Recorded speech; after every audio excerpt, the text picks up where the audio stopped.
Unakumbuka mwaka 2015 kipindi cha kampeni? Ulipiga kura? Basi sawa, kama haukupiga kura ama ulipiga kura, hilo si langu. Ila yule tuliyemchagua, kampeni ilikuwa moto kweli kweli. Ilikuwa ni kati ya hayati John Pombe Magufuli na mkono wa kushoto alikuwa hayati Edward Ngoyai Lowassa. Lakini kali zaidi ni namna ambavyo alizitengeneza sera zake, ushawishi mkubwa na matendo aliyoyaonyesha.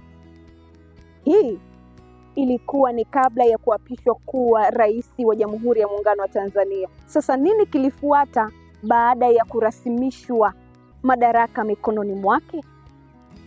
Katika muhula wake wa kwanza tukasikia msemo wa vyuma vimekaza, msemo ambao umeenda mbali sana ukiambatana na kupanda kwa gharama za maisha, kama kupanda kwa bei ya sukari, bei ya mafuta, lakini bei ya unga wa ngano, kitu ambacho pia kilipelekea kuzungumzwa sana mtaani kuhusiana na kuzuiliwa kwa dola ama shilingi huko katika ngazi za juu.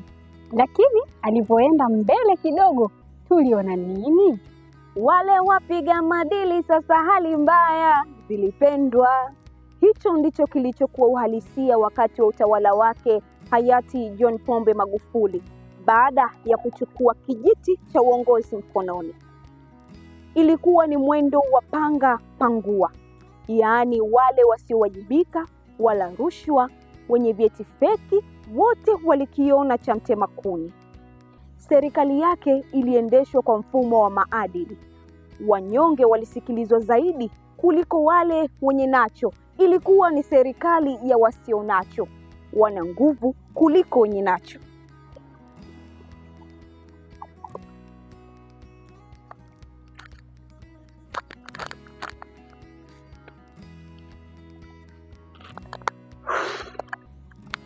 Hatimaye mchumia juani hulia kivulini. Hapa sasa tunaona matunda ya yale yaliyotutesa ama yale yaliyotusumbua kwa muda mrefu, ikiwa ni kuongezeka kwa pato la taifa iliyopelekea kulipwa kwa deni la nchi, lakini pia kupanda kwa uchumi wa nchi kufika uchumi wa kati, kubwa zaidi kujenga miradi yetu.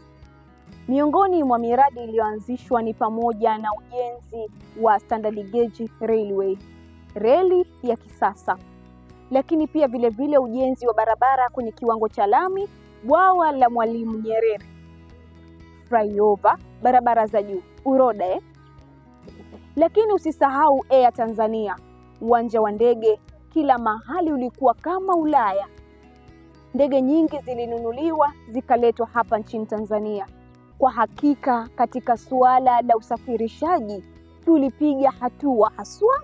Sio tu kwenye ujenzi na nishati, lakini pia mwamba huyu alionyesha umwamba wake kwenye afya. Unakumbuka mwaka 2019 kuja 2020, swala la corona ama ugonjwa ule ambao ulitikisa ulimwengu mzima, mwamba huyu alisimama akaonyesha misuli zaidi. Pale tuliposimama kama nchi, tukafanya maombi, tukatumia vitu vya asili kama kujifukiza ili kujikinga na ugonjwa huu, lakini kuepuka pia kueneza ugonjwa huu, alianzisha makarantini na sehemu nyingi za kujikinga, ikiwa ni njia mojawapo ya kujikinga na maambukizi ya maradhi haya. Tarehe hii iliacha alama za makovu kwa Watanzania walio wengi, hasa Watanzania wa hali ya chini. Ni tarehe 17 ya mwezi Machi mwaka 2021. Ni siku ambayo makamu wa rais wa kipindi kile Dr. Samia Suluhu Hassan alisimama na kuitangaza habari yenye simanzi kubwa iliyoshitua mioyo ya watu wengi. Si watoto, si vijana, si wakina mama, wa kike kwa wa kiume, wote walipigwa na butwaa. Kila mmoja aliyechama kinywa chake, kwani hawakutegemea taarifa kama hiyo kutokea. Na hii ndio ilikuwa mara ya kwanza Tanzania kupigwa na kitu hicho kizito, baada ya kupokea taarifa za msiba wa rais aliyekuwa madarakani kwa kipindi hicho, ndugu John Pombe Magufuli. Kwa sasa ni hayati John Pombe Magufuli. Leo hii ni kumbukizi ya kifo cha Dr. John Pombe Magufuli tangu alipofariki dunia. Ni miaka 4 tayari imekwisha kumalizika. Mwenyezi Mungu aipumzishe roho ya marehemu mahala pema peponi. Endelea kupumzika John Pombe Magufuli.